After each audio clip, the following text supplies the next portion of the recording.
నిత్య ప్రేమతో నన్ను ప్రేమించెన్, నిత్య ప్రేమతో నన్ను ప్రేమించెన్.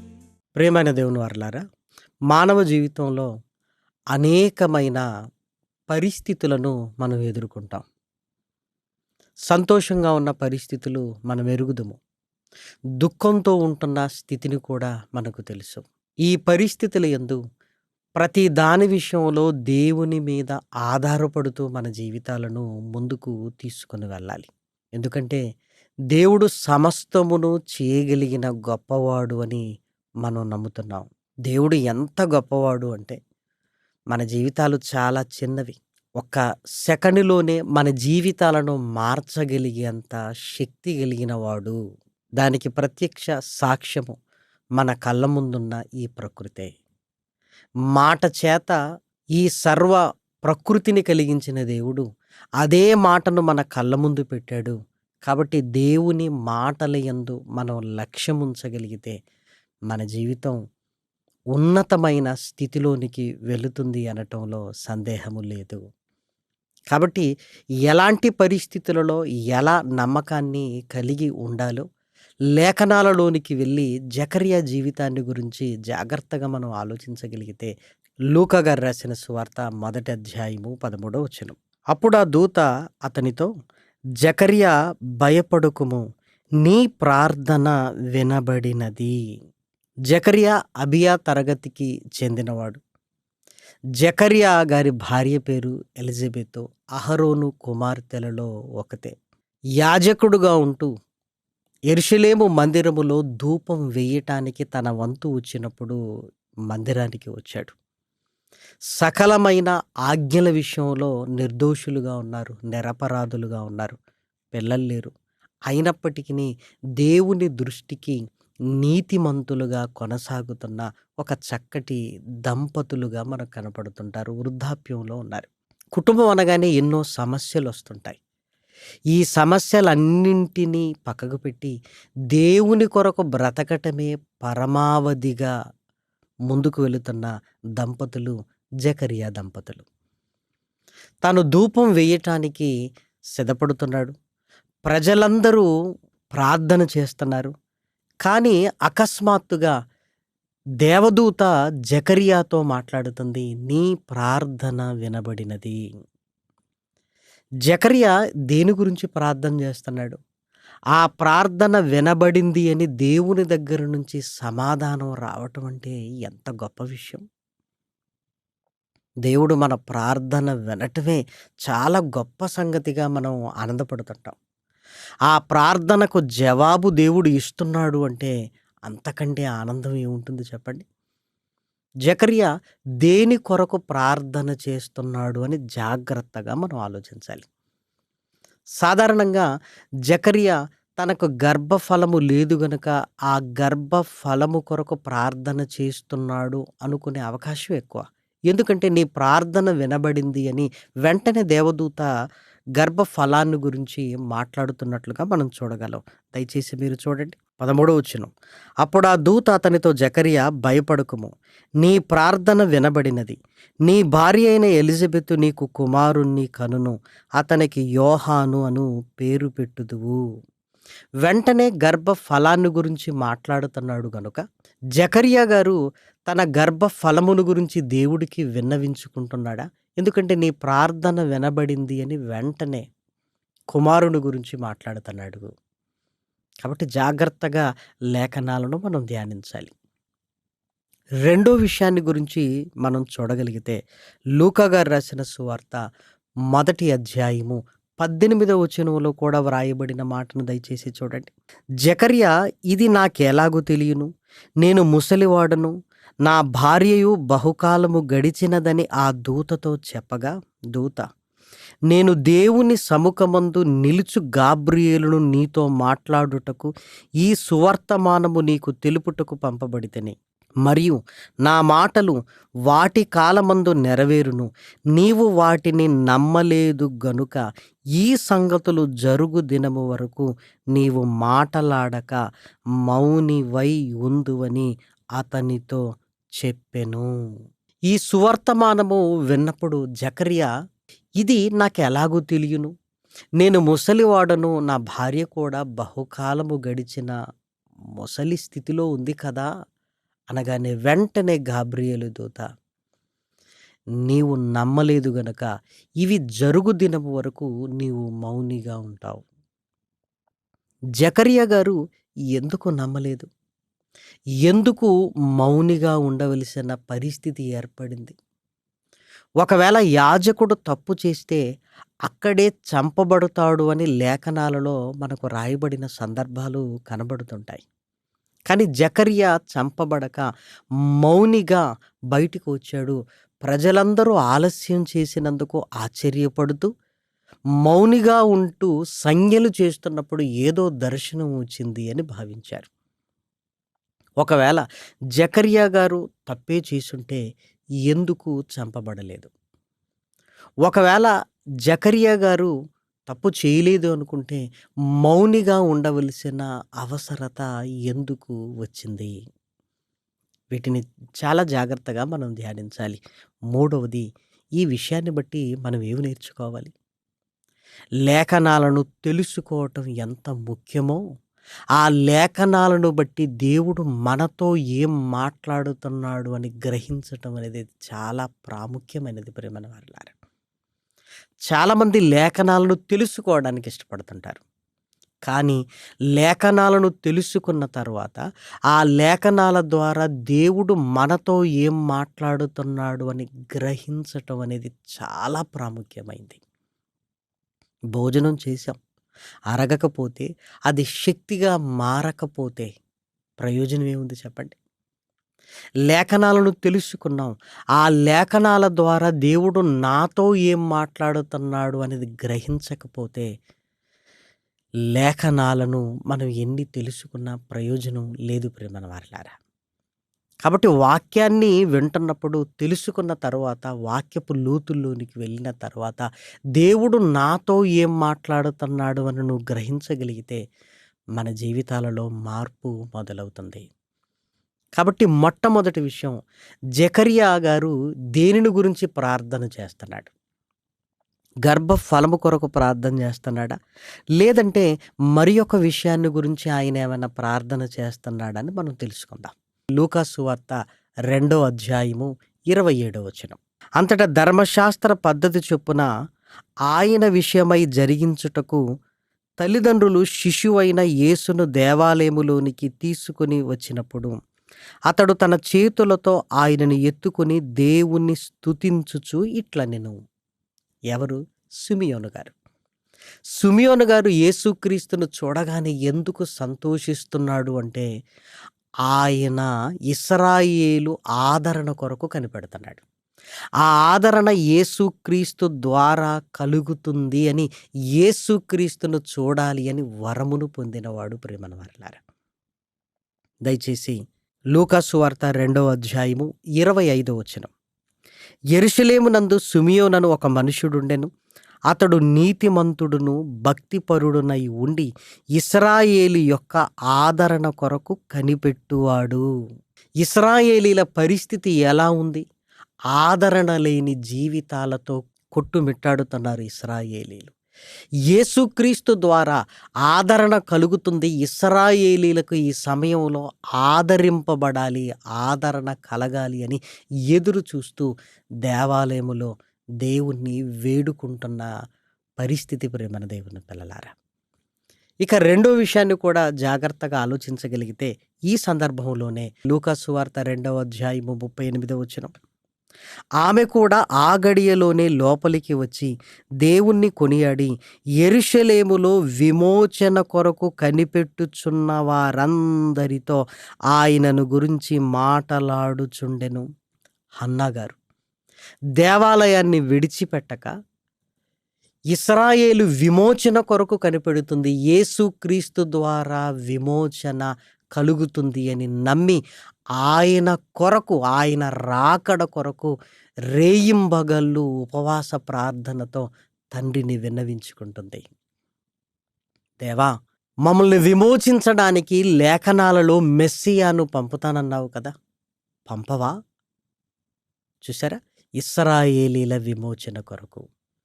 ఇప్పుడు జాగ్రత్తగా ఆలోచించగలిగితే జకరియా గారు ధూపం వేయటానికి లోపలికి వెళ్ళినప్పుడు ప్రజలందరూ కూడా ప్రార్థన చేస్తున్నారు. ప్రజలందరి పక్షమున జకరియా విన్నవించుకుంటున్నాడు. ప్రజలందరి పక్షాన. అంటే జకరియా గారు లోపలికి వెళ్ళి పర్సనల్‌గా నాకు గర్భఫలము కావాలి అని ప్రార్థన చేయటం లేదు. ప్రజలందరి ఆదరణ కొరకు, ప్రజలందరి విమోచన కొరకు ఆయన ప్రజలందరి పక్షాన తండ్రిని విన్నవించుకుంటున్నాడు, విజ్ఞాపన చేస్తున్నాడు. యాజకుడి పని అదే కదా! యాజకుడు అంటే దేవునికి, ప్రజలకు అనగా దేవుని పిల్లలకు మధ్యవర్తి. ప్రజలందరి పక్షాన యాజకుడు దేవునికి విన్నవించుకోవాలి. దయచేసి మీరు ఆలోచించండి. అంటే జకరియా గారు దేని కొరకు ప్రార్థన చేస్తున్నాడు అంటే ప్రజలందరి పక్షాన ఇశ్రాయేలీల ఆదరణ కొరకు, విమోచన కొరకు ప్రార్థన చేస్తున్నాడు అని మనం గమనించాలి ప్రియమైన వారలారా. అలాగైతే వెంటనే నీ ప్రార్థన వినబడింది. ఇదిగో నీవు కుమారుణ్ణి కని అని యోహాను గారి పుట్టుకను గురించి ఎందుకు మాట్లాడుతుంది దేవదూత అంటే ఇశ్రాయేలు ఆదరణ కొరకు నువ్వు ప్రార్థన చేస్తున్నావు. విమోచన కొరకు నువ్వు ప్రార్థన చేస్తున్నావు. నీ ప్రార్థన వినబడింది గనుక ఇదిగో యేసుక్రీస్తు రాకడ ప్రారంభం అని, యేసుక్రీస్తు రాబోతున్నాడు. కానీ ఆయన కంటే ముందుగా ఆయన త్రోవను సరాలము చేయుటకు ఇదిగో నీ గర్భవాసములో నుంచి యోహానును పుట్టిస్తున్నాను అంటే యోహాను గారు పుడుతున్నారు అంటే దాని అర్థం ఏంటో తెలుసా? ఆయనకు త్రోవ సరాలము చేస్తున్నాడు అంటే ఆయన రాబోతున్నాడు అని. ఇదిగో నీ ప్రార్థన వినబడింది. నీ గర్భాన పుట్టిన యోహాను త్రోవను సరాలం చేస్తే ఇశ్రాయేలు ఆదరణ, విమోచన కొరకు మెస్సియా రాబోతున్నాడు అని దేవదూత మాట్లాడుతుంది ప్రియమైన వారలారా. చూసారా? సందర్భాన్ని ఆలోచించినప్పుడు అమ్మో, జకరియా గారు అందరి తరపున ప్రార్థన చేస్తున్నాడు అని మనకు అర్థమైంది. మనం మామూలుగా చదువుతున్నప్పుడు తనేదో గర్భఫలము కొరకు ప్రార్థన చేస్తున్నాడు, వెంటనే దేవదూత గర్భఫలం దేవుడు నీకు ఇవ్వబోతున్నాడని సమాధానం చెప్పింది అనుకుంటుంటాం. కానీ లేఖనాల లోతుల్లోనికి వెళ్ళి సమయ సందర్భాలను బట్టి ఆలోచించగలిగితే జకరియా గారు ప్రార్థన చేస్తున్నది తన గురించి కాదు, అందరి గురించి, ప్రజలందరిని గురించి ప్రియమైన వారలారా. దయచేసి ఇప్పుడు లేఖనాన్ని దయచేసి చూడండి. లూకా గారు రాసిన సువార్త 1వ అధ్యాయము 9వ వచనం. యాజక మర్యాద చొప్పున ప్రభు ఆలయములోనికి వెళ్ళి ధూపము వేయుటకు అతనికి వంతు వచ్చెను. ధూప సమయమందు ప్రజల సమూహమంతయు వెలుపల ప్రార్థన చేయుచుండగా అందరి పక్షాన జకరియా గారు విన్నవించుకుంటున్నాడు. అప్పుడు నీ ప్రార్థన వినబడింది. ఇశ్రాయేలు ఆదరణ కొరకు, ఇశ్రాయేలు విమోచన కొరకు మెస్సియా రాబోతున్నాడు. ఆయనకు త్రోవను సరాలము చేయటానికి యోహాను గారిని నీ గర్భము గుండా దేవుడు భూమి మీదికి తీసుకొని రాబోతున్నాడు అని ఆ సువర్తమానాన్ని తెలియచేయటం జరిగింది. యాజకుడి డ్యూటీ ప్రజలందరి పక్షమున దేవునికి మొరపెట్టాలి. హెబ్రీలకు రాసిన పత్రిక 7వ అధ్యాయము 25వ వచనాన్ని దయచేసి చూడండి. ఈయన తన ద్వారా దేవుని యొద్దకు వచ్చువారి పక్షమున విజ్ఞాపనము చేయుటకు నిరంతరము జీవించుచున్నాడు. యేసుక్రీస్తు కూడా యాజకుడని తెలియజేస్తూ యాజకుడు చేస్తున్న పనినే ఈయన కూడా చేస్తున్నాడు. ప్రజల పక్షమున దేవుని యొద్దకు వచ్చు వారి కొరకు నిరంతరము విజ్ఞాపన చేస్తున్నాడు. యాజకుడు పని అది ప్రియమైన దేవుని పిల్లలారా. కాబట్టి జకరియా గారు ఇశ్రాయేలు ఆదరణ కొరకు, విమోచన కొరకు ప్రార్థన చేశాడు అని మనం ఇక్కడ అర్థం చేసుకోవాలి. ఎందుకంటే దేవాలయములో ఉన్న సుమియోను గారు, హన్నా ప్రవక్తి గారు కూడా అదే విషయాన్ని ప్రస్తావిస్తున్నారు. ప్రజలందరి కొరకు జకరియా గారు ప్రార్థన చేయగానే నీ ప్రార్థన వినబడింది. ఇదిగో మెస్సియా రాబోతున్నాడు. ఆయన కంటే ముందుకు ఆయనకు త్రోవను సరాలము చేయటానికి యోహాను గారిని నీ గర్భాన దేవుడు పుట్టించబోతున్నాడు అని గాబ్రియేలు వర్తమానం చెప్పింది. కాబట్టి ఇప్పుడు రెండో విషయాన్ని దయచేసి మీరు ఆలోచించండి. ఇది వినగానే ఇది నాకెలాగూ తెలియను, వెంటనే ఒక సూచన అడుగుతున్నాడు. ఇది నాకెలాగూ తెలియను. రెండో విషయం ఏంటంటే నేను ముసలివాడను కదా, అంటే ఇది నాకెలాగూ తెలియను అనగానే సూచన అడుగుతున్నాడు. రెండవది నేను ముసలివాడను కదా అంటున్నాడు. ఇక్కడ జాగ్రత్తగా ఆలోచించగలిగితే జకరియా అవిశ్వాసముతో ఒకవేళ ఉంటే, దేవుణ్ణి నమ్మకపోతే బయటికి వచ్చేవాడు కాదు. ఎందుకంటే అహరోను కుమారులు అన్యాజ్ఞని తీసుకొని ధూపం వేయటానికి సిద్ధపడినప్పుడు అక్కడే ప్రాణాలు వదిలారన్న సంగతి మనకు తెలుసు కదా. మీరు ఆలోచించండి. మరి ఇక్కడ ఏం జరిగింది అంటే నాకెలాగూ తెలియనో ఒక సూచన అడుగుతున్నాడు.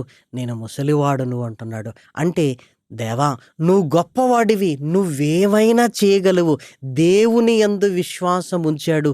కానీ తన పరిస్థితిని బట్టి నేను ముసలివాడను కదా అనుకుంటున్నాడు. అంటే ఆ యోగ్యత, ఆ అర్హత నాకు లేదేమో అనుకుంటున్నాడు. దేవుణ్ణి నమ్ముతున్నాడు. కానీ నేను ముసలివాడను కదా, ఆ స్థితి నాకు లేదు కదా అనుకుంటున్నాడు. అది నిజమే కదా. అంటే తనను బట్టి, తన పరిస్థితిని బట్టి తండ్రి నువ్వు చెయ్యగలవు, కానీ నా పరిస్థితి ఏంటి అని తనను గురించి ఆలోచించుకుంటుండేసరికి అప్పుడు దేవదూత ఇదిగో దేవుడు చేయగలడని నువ్వు నమ్ముతున్నప్పుడు దేవుడు నీ ద్వారా కూడా చెయ్యగలుగుతాడని నమ్మి తీరాలి. నువ్వు నమ్మలేదు కదా. నువ్వు ముసలివాడైనంత మాత్రాన దేవుడు చేయలేడా? దేవుడు చెయ్యగలుగుతాడని నమ్మటం వేరు, దేవుడు నా ద్వారా కూడా చెయ్యగలుగుతాడని నమ్మటం వేరు. ప్రేమన వారలారా, మీరు జాగ్రత్తగా ఆలోచించండి. దేవుడు సమస్తమును చేయగలడు, కానీ నీ ద్వారా చేయగలుగుతాడని నువ్వు నమ్ముతున్నావా? ఇక్కడికి రాగానే మనం ఆలోచనలో పడతాం. మీరు కూడా అప్పుడప్పుడు గమనించండి. దేవుడు ఏం చేయగలడు అనే ప్రశ్న వేయండి. దేవుడు ఏదైనా చేయగలుగుతాడు అని అందరం మాట్లాడుకుంటాం, కానీ నీ ద్వారా చేయగలుగుతాడు అనగానే వెంటనే ఆలోచనలో పడతాం. ఎందుకు? నీ ద్వారా దేవుడు చేయలేడా? అంటే మన పరిస్థితులను బట్టి, మనం ఉంటున్న స్థితిగతులను బట్టి నా ద్వారా దేవుడు చేయటం ఏంటి అని మరలా అవిశ్వాసంలోనికి వెళతాం. ప్రేమన వారలారా, లోకమేమో దేవుణ్ణే నమ్మటం లేదు, మనమేమో దేవుణ్ణి నమ్ముతున్నాం, కానీ దేవుడు నా ద్వారా చెయ్యగలుగుతాడని మనం నమ్మటం లేదేమో. అందుకే దేవుని కార్యాలు మన జీవితంలో జరగటం లేదేమో. ఒక్కసారి మీరు ఆలోచించండి ప్రేమన వారలారా. జకరియా ఇది నాకెలాగూ తెలియను అంటే సూచన ఏంటి? ఇది జరుగు దినము వరకు నువ్వు మౌనిగా ఉంటావు. ఇది సూచన. మాటలు పోయాయంటే ఇది జరుగుతుంది అనే నమ్మకం అప్పుడు కలిగింది. కానీ తన ముసలితనాన్ని బట్టి నాకు ఇది జరుగుతుందా అని భావించాడే తప్ప దేవుని పట్ల అవిశ్వాసము జకరియా గారికి లేదు. ఎందుకంటే దేవుడి పట్ల ఒకవేళ అవిశ్వాసం ఉంటే జకరియా గారు మరలా బయటికి వచ్చేవాడు కాదు. ఆలస్యము చేసినందుకే ప్రజలు అమ్మో ఏదో జరిగింది అనుకుంటున్నారు, కానీ మౌనిగా ఉండేసరికి దర్శనం వచ్చింది అని భావించారు. దయచేసి మీరు ఆలోచించండి. ఇక్కడ జకరియా గారిని తప్పు పట్టడానికి ఏమీ లేదు ప్రేమన దేవుని పిల్లలారా.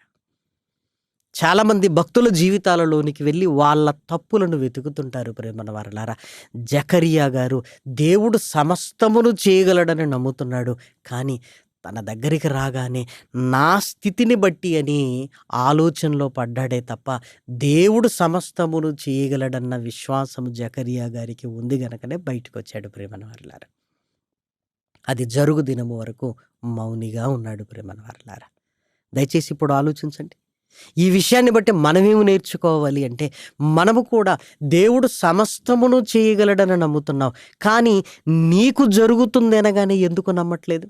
కానీ దేవుడు నీ ద్వారా కూడా చేయగలుగుతాడని నువ్వు నమ్మగలిగితే దేవుడు సమస్తమును చేస్తాడు, అందులో అనుమానము లేదు. దేవుడు ఉద్యోగాన్ని ఇస్తాడా అన్నప్పుడు ఎందుకు ఇవ్వడు?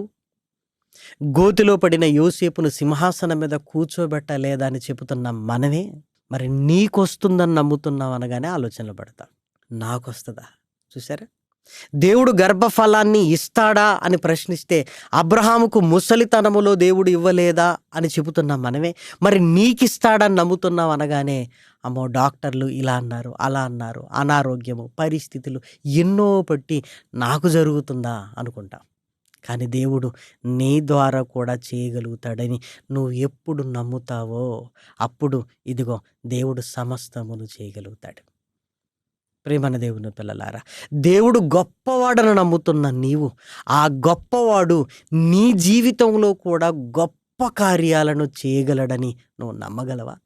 దేవుడు కుటుంబాలను కట్టగలిగే గొప్పవాడు నమ్ముతున్నాడు, మరి నీ కుటుంబాన్ని కట్టగలుగుతాడని నువ్వు నమ్ముతున్నావా? దయచేసి ఆలోచించు. దేవుడు మరణించిన వారిని తిరిగి లేపగలిగిన సమర్థుడు అని నమ్ముతున్నావు, మరి నీకు ఆరోగ్యాన్ని ఇవ్వగలడని నమ్ముతున్నావా? ఇక్కడికి రాగానే డాక్టర్లు చెప్పిన మాటలు, ఇక్కడికి రాగానే మన అనారోగ్య పరిస్థితి ఇంకా నాకు జరగదులే, మరి దేవుడు గొప్పవాడని నమ్ముతున్న నీకు జరుగుతుందని నువ్వు ఎందుకు నమ్మటం లేదు? ఒక్కసారి దయచేసి ఆలోచించండి. దేవుడు నీ ద్వారా కూడా చేయగలిగిన సమర్థుడు. ప్రేమన దేవుని పిల్లలారా, మహనీయుడైన యేసుక్రీస్తు ఎక్కడ అద్భుతాన్ని చేసినా నీ విశ్వాసము నిన్ను స్వస్థపరిచింది. అంటే నేను నీకు చేయగలనని నువ్వు నమ్ముతున్నావు. నేను చేయగలనని నమ్మటం వేరు, నీకు చేయగలనని నమ్మటం వేరు. నీ విశ్వాసాన్ని బట్టి ఇదిగో నేను చేస్తున్నాను. దేవుని నుంచి గొప్ప కార్యాల కొరకు ఎదురు చూస్తున్న మనము నీ ద్వారా ఆయన ఏదో చేయబోతున్నాడని నువ్వు నమ్ముతున్నావా? లేదంటే సందేహిస్తున్నావా? ఒక్కసారి నువ్వు ఆలోచించు. పరిశుద్ధ గ్రంథంలో వ్రాయబడిన చక్కటి మాటను చూడగలిగితే యాకోబు గారు రాసిన పత్రిక 1వ అధ్యాయము 6వ వచనాన్ని దయచేసి చూడండి. అయితే అతడు ఏ మాత్రమును సందేహింపక విశ్వాసముతో అడగవలెను. మనం దేవుణ్ణి ఏదైనా అడుగుతున్నప్పుడు విశ్వాసముతో అడగాలి, సందేహింపకూడదు అని లేఖనం సెలవిస్తుంది. మనం అడిగేటప్పుడే విశ్వాసముతో అడిగినప్పుడు దేవుడు మనతో మాట్లాడుతున్నప్పుడు అసలు సందేహించవచ్చా? ఇది జరుగుతుందా అని అవిశ్వాసాన్ని కలిగి ఉండవచ్చా? మనం దేవుణ్ణి అడుగుతున్నప్పుడే సందేహించొద్దు. మరి దేవుడు మనతో మాట్లాడుతున్నప్పుడు ఇది చేస్తాను అంటే అసలు ఎంత మాత్రమును సందేహించవలసిన అవసరత లేనేలేదు. జకర్యా గాబ్రియేలు దేవదూత అడిగినప్పుడు నేను ముసలివాణ్ణి కదా అనుకున్నాడు.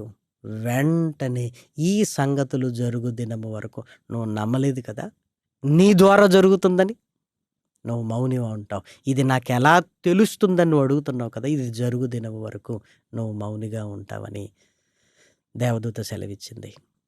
దయచేసి నీ జీవితంలో, నా జీవితంలో దేవుడు నీతో మాట్లాడుతున్నాడు కదా, ఇది నేను చేస్తాను అని నమ్మకాన్ని కలిగించేటట్లుగా దేవుడు తన వాక్కుల ద్వారా, తన సేవకుల ద్వారా మాట్లాడుతున్నాడు కదా, నువ్వు నమ్ముతున్నావా? అది కాదండి నా పరిస్థితి ఏంటంటే అని మరలా అవిశ్వాసముతో కూడిన మాటలను నీ హృదయంలో పెట్టుకున్నావా? నువ్వు నిలబడిన నేలను, నువ్వు తల పైకెత్తి చూస్తే కనబడే ఆకాశాన్ని, నువ్వు పీలుస్తున్న గాలిని, నువ్వు తింటున్న తిండిని ఇదిగో ఆయనే కదా. ఏమంటే అన్నీ నీకు ఇచ్చిన నీ కన్న తండ్రి ఇదిగో నీ జీవితంలో ఏదో చేయబోతున్నాడు అని నువ్వు ఎందుకు నమ్మకం కలగటం లేదు? ఒక్కసారి ఆలోచించండి. దయచేసి ఆ విశ్వాసం ఉంటే తొలగించేసేయండి ప్రేమన దేవుని పిల్లలారా, తొలగించేసేయండి. యేసుక్రీస్తు రెండవసారి భూమి మీదికి వచ్చి మరణించిన మనల్ని తిరిగి లేపి పరలోకానికి తీసుకుని వెళతాడని విశ్వసిస్తున్న మనం బతికుండగా నీ జీవితంలో, నా జీవితంలో ఇది చేయలేడు, అది చేయలేడు అని నువ్వు ఎందుకు అనుకుంటున్నావు? పరిస్థితులు ఎంత కఠినంగా ఉండైనా సరే అది నీకు నాకు దేవుడికి కాదు. అనారోగ్యం ఎంత తీవ్రంగా ఉన్నా సరే అది నీ ఆలోచన, నా ఆలోచన, డాక్టర్ గారి ఆలోచన. కానీ దేవునికి శరీరాన్ని ఇచ్చిన ఆయనకు ఆరోగ్యాన్ని ఇవ్వటం ఎంతసేపు ప్రేమను వాళ్ళారా. మీరు ఆలోచించండి. దయచేసి దేవుడు సమస్తమును చేయగలడని నమ్ముతున్నావు, కానీ నీకు చేయగలడని నువ్వు నమ్మాలి. నీకు చేయగలడు. నిజంగా ఆ విశ్వాసము మనలో ఉండగలిగితే నీవు నేను గొప్ప కార్యాలను త్వరలో చూడబోతున్నాం ప్రేమన వారలారా. అందులో ఎలాంటి అనుమానము లేదు. కాబట్టి జకర్యా జీవితాన్ని బట్టి మనం నేర్చుకోవలసిన ఈ విషయాన్ని గ్రహించగలిగితే దేవుడు గొప్ప కార్యాలను నీ జీవితంలో, నా జీవితంలో ఆయన చేయబోతున్నాడు అని నమ్మి విశ్వాసముతో ఆయన వైపు చూడగలిగితే నిజంగా ఎంత మేలు మన జీవితాలకి. కాబట్టి అట్టి విశ్వాసాన్ని మనం అందరము కలిగి ఉండాలి అని దేవుని ప్రేమను బట్టి మిమ్మల్ని అందరినీ కోరుకుంటూ ఈ మాటలు నేను ముగిస్తున్నాను. ప్రార్థన చేసుకుందాం. మహాకృపయు కనికరము కలిగిన మా కన్న తండ్రి, ఘనమైన ఉన్నతమైన నీ నామమునకు స్తుతులు స్తోత్రములు చెల్లిస్తున్నా. విలువైన నీ మాటలతో నాయన నీ పిల్లలైన మమ్మల్ని అందరినీ నాయన బలపరిచారు. విన్న మాటలను విడిచిపెట్టకుండా నాయన మా హృదయమందు పదిలపరుచుకొని పరిస్థితులకు అతీతంగా నాయన విశ్వాసముతో నీ వైపు చూడగలిగే భాగ్యాన్ని నాయన మా అందరికీ అనుగ్రహించండి. ఈ శాశ్వత ప్రేమ టీవీ కార్యక్రమాల కొరకు నాయన సహకరిస్తున్న నీ బిడ్డలందరినీ నాయన జ్ఞాపకం చేసుకోండి. నూరంతల ఫలాన్ని అనుగ్రహించండి తండ్రి. ప్రార్థనా సహాయాన్ని కోరిన అనారోగ్యముతో ఉన్న నీ బిడ్డల్ని బలపరచండి. ఉద్యోగాల కొరకు ఎదురు చూస్తున్న నీ పిల్లలను నాయన ముందుకు తీసుకొని వెళ్ళండి. మానసికమైన వేదనలతో ఉంటున్న నీ పిల్లలకు నాయన మనోధైర్యాన్ని నాయన కలిగించండి తండ్రి. కుటుంబాలలో నాయన తండ్రి ఉంటున్న సమస్యలను తొలగించి నాయన కుటుంబాలను కట్టి నాయన కుటుంబంలో నాయన మీరు అధిపతిగా ఉండమని మిమ్మల్ని బ్రతిమలాడుతూ ప్రాధేయపడుతున్నావు నాయన తండ్రి. ప్రమాదములో ఉంటున్న తండ్రి, యాక్సిడెంట్లో నాయన గాయపడ్డ నీ పిల్లలను నాయన కృపతో నాయన దర్శించండి నాయన తండ్రి. త్వరగా కోలుకొనగలిగే భాగ్యాన్ని నాయన అనుగ్రహించండి. దీర్ఘకాలపు వ్యాధులతో బాధపడుతున్న నీ పిల్లలకు నాయన తండ్రి నీ మీద ఆధారపడగలిగే నాయన నమ్మకాన్ని నాయన అనుగ్రహించమని మిమ్మల్ని బ్రతిమలాడుతూ ప్రాధేయపడుతున్నాం. సమస్తమును నీ మహిమార్థమై మా జీవితాన్ని నాయన తండ్రి వాడుకొనుమని మిమ్మల్ని కోరుకుంటూ ఘనత మహిమా ప్రభావములనైనా మీకే ఆరోపిస్తూ క్రీస్తు నామం నీ ప్రార్థన అడిగి వేడుకొనుచున్నాము తండ్రి. ఆమేన్. పరమ తండ్రి అయిన దేవుని ప్రేమయు, కుమారుడైన యేసు క్రీస్తు కృపయు, పరిశుద్ధాత్మ యొక్క అన్యోన్యమైన సహాయము, సహవాసము, ఆదరణ ఇప్పుడును ఎల్లప్పుడూ సదాకాలము మనందరికీ తోడైండునుగాక. ఆమేన్. ప్రేమకు సాటి వేరెవ్వరు, నీ ప్రేమకు సాటి వేరెవ్వరు, ప్రేమకు సాటి వేరెవ్వరు, నీ ప్రేమకు సాటి వేరెవ్వరు, ప్రేమా స్వరూపి నా యేసయ్యా. నెక్స్ట్ జనరేషన్ మినిస్ట్రీస్ వారి ఆధ్వర్యంలో కుటుంబ ఆశీర్వాద సదస్సు నిర్వహించబడుతుంది. 2024 అక్టోబర్ 8 నుండి 12 వరకు doctor Dayanand Vaddepalli function hall, Siddipet, తెలంగాణలో ఉదయం 10 గంటల నుండి సాయంత్రం 4 గంటల వరకు మరియు సాయంత్రం 6 గంటల నుండి రాత్రి 9 గంటల వరకు. ఇందు ముఖ్య వాక్యోపదేశకులు బ్రదర్ పి సునీల్ కుమార్ గారు, క్రైస్ట్ చర్చ్, వరంగల్. శుభవార్త టీవీ వర్తమానికులు. అందరికీ ఆహ్వానము. స్వార్థం లేనిది ప్రేమ, అన్నీ ఓర్చును ప్రేమ, గంగం లేనిది ప్రేమ, అపకారమునే మరచును ప్రేమ, ఉప్పొంగని గుణమే ప్రేమ, కోపం నిలుపదు ప్రేమ, అన్నీ తాడును ప్రేమ, మత్సరమే పడనిది ప్రేమ, గయనే చూపును ప్రేమ, గరికే చేచును ప్రేమ, సహనం చూపును ప్రేమ, వివీక్షణతో నిలుచును ప్రేమ.